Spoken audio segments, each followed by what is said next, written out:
بلاول بھٹو جب سے امریکہ کے دورے کر کے آئے ہیں، ان میں کافی روانی اور اعتماد آ گئی اور اب ان کی کام پہ ٹانگنا بھی کم ہو گئی۔ نریندر مودی کو گجرات کا کسائی کے آنے پر بھی بلاول بھٹو کو خوب پذیرائی ملی اور اب تو وہ عمران خان کو بھی کھلی دھمکیاں دیتے نظر آ رہے ہیں۔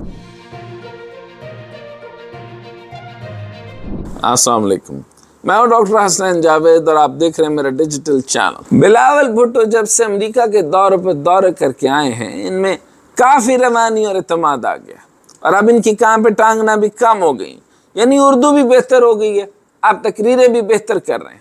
اور اگر یہ کہا جائے کہ پی ڈی ایم حکومت نے انہیں جو آن جاب ٹریننگ ایکسپوجر کا موقع دیا، یہ شاید انہیں کبھی نہ ملتا۔ اس جاب سے ان کو یہ فائدہ ہوا کہ پوری دنیا جو ہے ان کے ساتھ الائن ہو گئی، اور یہ الائنمنٹ جو ہے ان کے ساتھ تو ہو گئی، پی ڈی ایم کو کچھ نہیں ملا، اور اب جس گیٹ سے ان کو ملنا ہے وہ ان کو کبھی نہیں ملے گا۔ تو کہا جا سکتا ہے کہ پی ڈی ایم حکومت کا سب سے زیادہ فائدہ پیپلز پارٹی اور خاص طور پر بلاول بھٹو نے اٹھایا۔ نریندر مودی کو گجرات کا کسائی کے آنے پر بھی بلاول بھٹو کو خوب پذیرائی ملی اور اب تو وہ عمران خان کو بھی کھلی دھمکیاں دیتے نظر آ رہے ہیں۔ بے نظیر بھٹو کی برسی کے موقع پر عمران خان کو دھمکی دیتے ہوئے کہا کہ کٹپتلی کے لیے آخری وارننگ ہے، وہ آئے اور پارلیمان میں بیٹھے، نیب اور الیکشن اصلاحات کا حصہ بنے۔ اب ذرا الفاظ کا چناؤ اور ٹون چیک کیجئے۔ کٹپتلی آخری وارننگ، اگر عمران خان کٹپتلی ہے تو پھر اس کی نیب اور الیکشن اصلاحات کے لیے ضرورت کیوں بڑھ گئی؟ پی ڈی ایم نے تو نیب میں ترامیم کر کے اپنے ریفرنسز ختم کروا لیے، کیسز فارغ کروا لیے۔ اب عمران خان جو کہ بقول بلاول کٹپتلی ہیں تو پارلیمنٹ میں کیوں بلایا جا رہا ہے؟ لیکن اس کے بعد جو بلاول نے کہا وہ بہت اہم ہے۔ بلاول بھٹو نے کہا کہ ہم نہیں چاہتے کہ سلیکٹڈ کے خلاف نیب استعمال ہو، نہیں چاہتے کہ یہ جیل میں بند ہو اور سابق خاتون اول بچوں کے ساتھ وہاں چکر لگائیں، لہٰذا آخری وارننگ ہے کہ وہ پارلیمنٹ میں آ کر کام کرے، ورنہ جنہوں نے اپنا کام کرنا ہے اسے نہیں روک سکیں گے۔ اب اس دھمکی میں 3 نقطے ہیں: ایک نیب استعمال ہونے کی، دوسرا عمران خان کو جیل بھیجنے اور ان کی اہلیہ اور بچوں کو چکر لگوانے، اور تیسرے پوائنٹ سب سے اہم ہے کہ عمران خان پارلیمان میں آئے، ورنہ جنہوں نے اپنا کام کرنا ہے انہیں روک نہیں سکتے۔ پارلیمان میں واپس آنے والا پوائنٹ برا نہیں ہے، کیونکہ وہ اسی سیاست کا حصہ بن چکے ہیں اور اسی نظام کا حصہ بن چکے ہیں اور اسی پاور پلے کا حصہ بن چکے ہیں اور اسی خاندانی نظام کا حصہ بن چکے ہیں اور اسی خاندانی سیاست کا طریقہ کار انہوں نے اپنا لیا ہے۔ اور اگر ان کے ہی لوگ جیسے فواد چودھری بیک چینل میں سیدھا جو ہے وہ پیغام شہباز شریف کو پہنچا رہے ہیں، تو بات واڈا کی بھی غلط نہیں تھی، کچھ سانپ ہیں کچھ لوگ ہیں، تو وہ اب میورک تو رہے نہیں۔ اب اگر میورک نہیں ہے تو تیسری بات یہ ہے کہ ان کو پارلیمان میں آ جانا چاہیے، یعنی بلاول پارلیمان کو عمران خان کے لیے آخری پناہ گاہ قرار دے رہے ہیں، جو بڑی سمجھداری کی بات ہے۔ اگر پی ڈی ایم کے ساتھ پارلیمنٹ میں بیٹھو، ورنہ نتائج کے لیے تیار رہو۔ اس میں جو بلاول نے دھمکی دی، اب اس میں آپ کو یاد ہوگا رانا ثناء اللہ نے تو صاف کہہ دیا کہ آپ جیسے ہی اپنی حکومت تحلیل کرتے ہیں، یعنی پنجاب میں اور کے پی میں، تو آپ یقیناً یاد رکھیے کہ آپ کا ٹھکانہ جیل ہے۔ اب جو بلاول صاحب نے انڈرنیتھ جو بات کہنا چاہ رہے ہیں یا بٹوین دا لائنز بات کہنا چاہ رہے ہیں، اس کو دھمکی سمجھ لیجئے، سمجھداری سمجھ لیجئے۔ انہوں نے کہا کہ عمران خان پارلیمان میں آئیں، ورنہ سابق خاتون اول کو اور بچوں کو جیل کے چکر لگانے پڑیں گے۔ یہ دراصل بلاول بھٹو کا اپنا دکھ اور تکلیف ہے جس میں سے وہ گزرے، اور اب وہ اس کے انتقام کی دھمکی عمران خان کو دیتے نظر آ رہے ہیں۔ لیکن کیا آصف زرداری کو عمران خان کے جیل میں بھیجا تھا کہ جن کو ملنے کے لیے بے نظیر بھٹو کو جیل کے چکر لگانے پڑتے تھے؟ یہ ایک حقیقت ہے کہ جب آصف زرداری جیل میں تھے تو بے نظیر بھٹو سخت سردی اور چلچلاتی دھوپ میں بلاول سمیت اپنے چھوٹے چھوٹے بچوں کو لے کر جیل کے دروازوں پر گھنٹوں کھڑی رہتی۔ آصف زرداری سب سے پہلے 10 اکتوبر 1990 میں پہلی مرتبہ گرفتار ہوئے اور فروری 1993 میں رہا ہوئے۔ ان پر مالی بدعنوانی، اغوا، اختیارات کے ناجائز استعمال اور کرپشن کے الزامات تھے۔ کیا اس وقت عمران خان کی حکومت تھی؟ زرداری نومبر 96 میں دوسری بار گرفتار ہوئے اور لگ بھگ 8 سال قید میں گزرے۔ اس دوران ان پر قتل، کرپشن اور منی لانڈرنگ کے الزام تھے۔ کیا اس وقت عمران خان کی حکومت تھی اور یہ مقدمات کس نے بنوائے؟ کیا یہ نواز شریف کی حکومت نہیں تھی جس میں 1997 سے 1999 کے عرصے میں بےنظیر بھٹو اور آصف علی زرداری کے خلاف کرپشن کی سنگین مقدمات درج ہوئے۔ بلاول بھٹو یا آصف زرداری سے پوچھیں کہ آصف علی زرداری سوئس کیسز کے مقدمات سے بچنے کے لیے خطرناک بیماریوں کے سرٹیفکیٹ عدالتوں میں کیوں جمع کرواتے رہے اور کیسے ضمانت کروانے میں کامیاب رہے۔ تھوڑا سا پیچھے چلتے ہیں۔ محترمہ بےنظیر بھٹو کی کردار کشی سے کس نے کروائی؟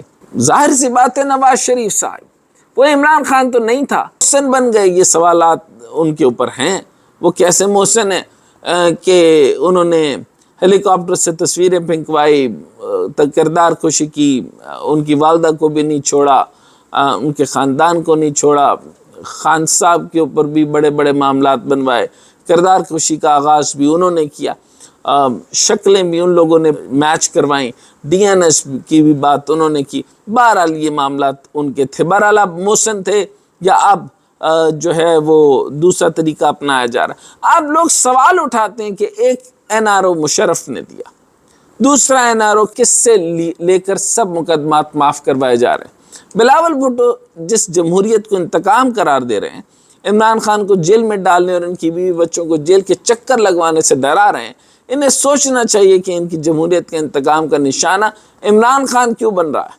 کیا مفادات کی سیاست نے انتقام کا رخ بھی تبدیل کر دیا؟ سیاست اور انتقام، یہ یاد رکھیے، یہ ساتھ چلتے رہیں گے۔ میں کسی کو بھی اس سے ایگزامپٹ نہیں کر سکتا، پاسبل ہی نہیں ہے کہ اس سیاست کے جگر میں ذرا سا بھی حوصلہ ہو۔ مجھے دہلی کی حکمران نادر شاہ کی بات یاد آ گئی۔ اس نے کہا تھا کہ حضور سارا دہلی رنگ دیا تو کوئی یہ 5 میل ہے، اس کو اگر آپ نہ رنگے اور کھوپڑیاں نہ کاٹیں، گردنیں نہ کاٹیں اور اس زمین کو کے کچھ حصوں کو لال رنگ سے نہ رنگے تو یہ ممکن ہو سکے گا۔ تو احمد شاہ ابدالی اس نے کہا کہ دیکھو ایک بات یاد رکھو، میں خدا کا قہر ہوں اور نازل ہو کر رہوں گا۔ یعنی کچھ چیزیں جو ہیں وہ سبجیکٹیفائڈ نہیں کی جا سکتی، یہ آبجیکٹیفائڈ رہتی۔ آج شہباز شریف کے نیچے وزیر خارجہ کیا بنے؟ سب سے بڑا دشمن عمران خان بن گیا۔ ایسا لگتا ہے کہ بلاول بھٹو کو کہیں سے ملک کا نیا وزیر اعظم بننے کے لیے تھپکی اور گارنٹی مل گئی ہے۔ ایک بات تو یہ کہ تھپکی اور گارنٹی تو ضرور ملی ہوگی، لیکن عمران خان جو ہے وہ معمولی چیز نہیں ہے۔ وہ گراس روٹ سے نکلا اور یکدم جو ہے وہ اسی طریقے سے جیسے فرعون وہ جو نمرود تھا اس کے ناک میں ایک مچھر گھس گیا تھا، اور اس کے بعد اس نے ایک آدمی کو رکھا کہ وہ سر پہ ڈنڈے مارتا تھا، کیونکہ جب وہ ایریٹیٹ کرتا تھا تو اس کے ڈنڈے مارتا تھا، اور پھر ڈنڈے مارتے مارتے اس کی زندگی بھی بڑھتی گئی۔ آخرکار وہ ڈنڈے کھاتے کھاتے کچھ رحم پروردگار کو آیا اور معاف کر دیا گیا، اور یعنی مر گیا، لیکن بہرحال ڈنڈے کھا کے مرا۔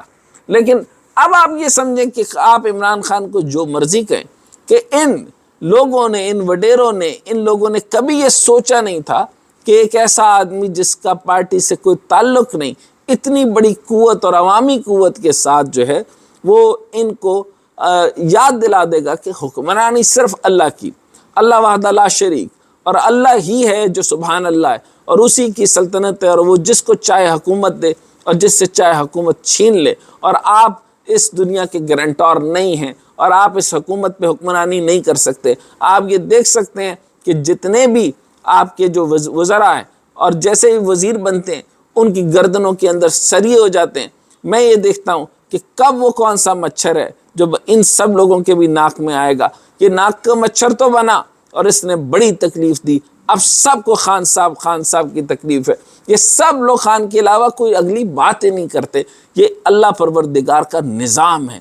ایک نہایت کمزور انسان کو اٹھا کر ان بڑے بڑے طاقتوروں کو تختوں سے الٹا کر پھینکا، اور آج وہ جو ہے وہ ان کے لیے ایک گلے کا توق بن گیا۔ وہ اسے فکس کرنا چاہتے ہیں، وہ اسے توشہ خانہ میں رگڑیں، فکس کریں، جیل میں ڈلوائیں، اس کو نااہل کروائیں، کسی نہ کسی صورت میں وہ ایک ایسا بادشاہ اور ایسا پتہ ہے اس کے پاس کہ اب اس کو نگلنا بھی مشکل ہے اور اس کو اگلنا بھی مشکل ہے۔